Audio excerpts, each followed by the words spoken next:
The age of Elizabeth was a time of intense religious conflicts, and in the 5 years before Elizabeth's accession, her half-sister Mary, she was determined, and she had an attempt to re-establish Catholicism in her realm and to participate in the European Catholic Reformation. When Queen Elizabeth was on the throne, there were violent clashes throughout Europe between Protestant and Catholic leaders and their followers. Though Queen Elizabeth was herself a Protestant, she initially demonstrated a degree of tolerance towards the Catholics too. However, as Catholics started plotting to replace her with a Catholic monarch, this degree of tolerance later declined. In 1559, Parliament passed the Act of Supremacy. This Act of Supremacy helped and that gave the reins of complete control of the Church of England into the hands of Queen Elizabeth. And this act also helped together for the unity, and it also was known as the Religious Settlement of 1559.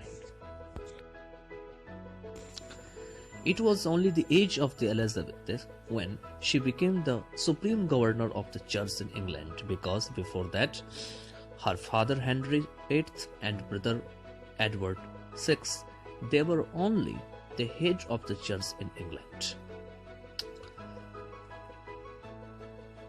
Anyone who denied the Queen's authority over the church was punishable by death, and those in office in the church and state were required to take an oath declaring the same.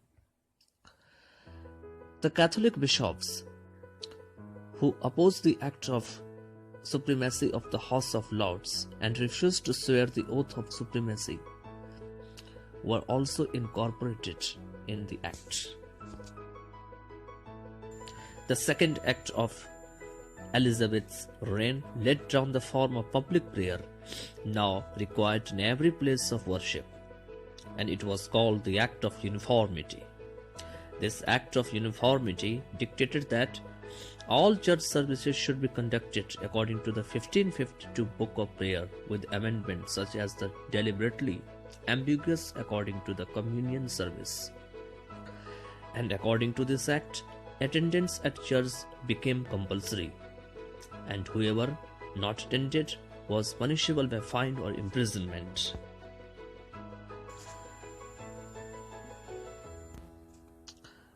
Elizabethan period also led to the acceptance of Protestant Reformation, and this Protestant Reformation was led by Martin Luther, John Calvin, and other Protestants, who protested the doctrines and rituals of the Catholic Church.